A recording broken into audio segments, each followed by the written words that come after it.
ನೋಡಿ ಬಿಬಿಎಂಪಿಯ ಕೆಲವು ನಡೆ ಎಷ್ಟು ಅನುಮಾನ ಹುಟ್ಟಾಕುತ್ತೆ ಅಂತಂದ್ರೆ ಬೆಂಗಳೂರು ಸಿಲಿಕಾನ್ ಸಿಟಿ ಬೆಂಗಳೂರಿನ ಮೊದಲ ಮಲ್ಟಿ ಲೆವೆಲ್ ಪಾರ್ಕಿಂಗ್ ಲಾಟ್ ಒಂದಿತ್ತು. ಬಿಬಿಎಂಪಿ ಅವರೇ ನಿರ್ಮಾಣ ಮಾಡಿದ್ದು. ನಗರದ ಟ್ರಾಫಿಕ್ ನಿಯಂತ್ರಣಕ್ಕಾಗಿ ಬಿಬಿಎಂಪಿ ಈ ಪಾರ್ಕಿಂಗ್ ಕಟ್ಟಡವನ್ನು ನಿರ್ಮಾಣ ಮಾಡಿ ಅದರ ನಿರ್ವಹಣೆಯನ್ನು ಕೂಡ ಮಾಡ್ತಾ ಇತ್ತು. ಆದರೆ ಕಳೆದ ಕೆಲ ತಿಂಗಳ ಹಿಂದೆ ಬಿಬಿಎಂಪಿ ಅವರೇ ಈ ಕಟ್ಟಡವನ್ನು ಖಾಸಗಿ ಶೋರೂಮ್ ಒಂದಕ್ಕೆ ಲೀಸ್ ನೀಡಿದ್ದು.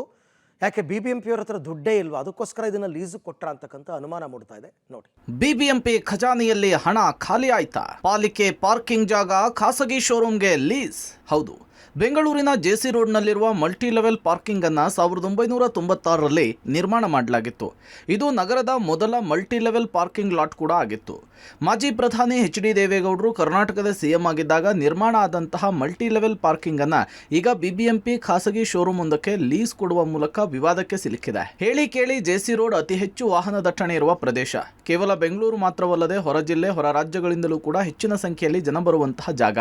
ಈ ಜಾಗದಲ್ಲಿ ಜನರಿಗೆ ಪಾರ್ಕಿಂಗ್ ಹಾಗೂ ಟ್ರಾಫಿಕ್ನ ಕಿರಿಕಿರಿ ಆಗಬಾರ್ದು ಎಂಬ ಕಾರಣಕ್ಕೆ ನೆಲಮಹಡಿ ಮತ್ತು 2 ಅಂತಸ್ತಿನ ಮಲ್ಟಿ ಲೆವೆಲ್ ಪಾರ್ಕಿಂಗ್ ಅನ್ನು ನಿರ್ಮಾಣ ಮಾಡಿ ಪೇ ಪಾರ್ಕಿಂಗ್ ಮಾಡಲಾಗಿತ್ತು. ಅದರಂತೆ ಜನ ಕೂಡ ಇದರ ಸದುಪಯೋಗವನ್ನು ಪಡಿಸ್ಕೊಳ್ತಿದ್ರು.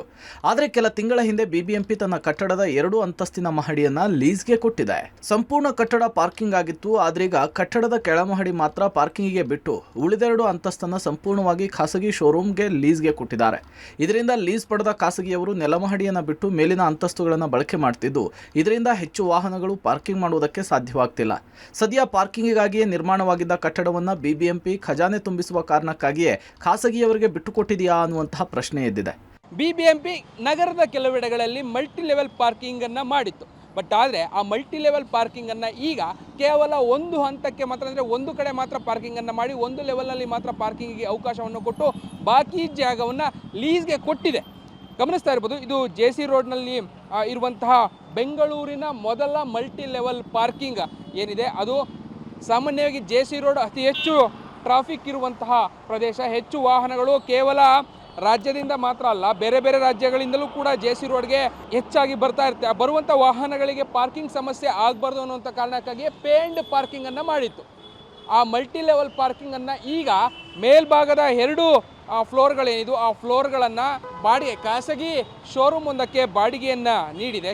ಮೊದಲ ಫ್ಲೋರ್ಗಳಿಗೆ ಹೋಗುವಂತಹ ದಾರಿ ಏನಿತ್ತು ಅದನ್ನು ಕಂಪ್ಲೀಟಾಗಿ ಆ ಖಾಸಗಿ ಸಂಸ್ಥೆ ಏನಿದೆ, ಅಂದರೆ ಲೀಸ್ಗೆ ಪಡೆದಿರುವಂತಹ ಆ ಶೋರೂಮ್ ಅವರು ಏನಿದ್ದಾರೆ ಅದನ್ನು ಕ್ಲೋಸ್ ಮಾಡಿದ್ದಾರೆ. ಸೊ ಆ ಕಾರಣಕ್ಕಾಗಿ ಇರುವಂಥ ಜಾಗದಲ್ಲಿ ಮಾತ್ರ ಇವರು ಪಾರ್ಕಿಂಗನ್ನು ಮೇಂಟೈನ್ ಮಾಡುವಂಥ ಕೆಲಸವನ್ನು ಮಾಡಬೇಕಿದೆ. ಅಂದರೆ ಬರುವಂಥ ವಾಹನಗಳನ್ನು ಇಲ್ಲಿ ಮಾತ್ರ ಪಾರ್ಕಿಂಗಿಗೆ ಅವಕಾಶವನ್ನು ಕಂಪ್ಲೀಟಾಗಿ ಇದನ್ನು ಮೇಲ್ಭಾಗ 2 ಫ್ಲೋರ್ಗಳೇನಿದೆ, ಮೊದಲನೇ ಫ್ಲೋರ್ 2ನೇ ಫ್ಲೋರ್ ಎರಡನ್ನೂ ಕೂಡ ಲೀಸ್ಗೆ ಬಿಟ್ಟಿದ್ದಾರೆ. ಹೆಚ್ಚು ಟ್ರಾಫಿಕ್ ಇರುವಂತಹ ಪ್ರದೇಶ, ಅಲ್ಲಿ ಇಲ್ಲಿ ವಾಹನಗಳನ್ನು ನಿಲ್ಲಿಸಿದ್ರೆ ಓಡಾಟ ಮಾಡುವಂಥವ್ರಿಗೆ ಸಮಸ್ಯೆಗಳಾಗುತ್ತೆ. ಜೊತೆಗೆ ಬೇರೆ ಬೇರೆ ಭಾಗಗಳಿಂದ ಬರುವಂಥ ವಾಹನಗಳನ್ನು ಸೇಫಾಗಿ ನಿಲ್ಲಿಸೋದಕ್ಕೆ ಅವಕಾಶ ಕೊಡಬೇಕು ಅನ್ನುವಂಥ ಕಾರಣಕ್ಕಾಗಿ ಈ ಮಲ್ಟಿ ಲೆವೆಲ್ ಪಾರ್ಕಿಂಗನ್ನು ಮಾಡಲಾಗಿತ್ತು. ಬಟ್ ಈಗ ಎಲ್ಲವನ್ನು ಕೂಡ ಗಾಳಿಗೆ ತೂರಿ ಸದ್ಯ ಈಗ ಈ ಮಲ್ಟಿ ಲೆವೆಲ್ ಪಾರ್ಕಿಂಗನ್ನು ಕೇವಲ ಒಂದು ಲೆವೆಲ್, ಅಂದರೆ ಒಂದು ಹಂತ ಏನಿದೆ ಇದನ್ನು ಮಾತ್ರ ಪಾರ್ಕಿಂಗಿಗೆ ಬಳಕೆಯನ್ನು ಮಾಡಿಕೊಂಡು ಉಳಿದ ಜಾಗವನ್ನು ಲೀಸ್ಗೆ ಕೊಡುವಂಥ ಕೆಲಸವನ್ನು ಬಿಬಿಎಂಪಿ ಮಾಡಿದೆ. ಯಾವ ಕಾರಣಕ್ಕಾಗಿ ಈ ನಿರ್ಧಾರಕ್ಕೆ ಬಿಬಿಎಂಪಿ ಬಂದಿದೆಯೋ ಗೊತ್ತಿಲ್ಲ.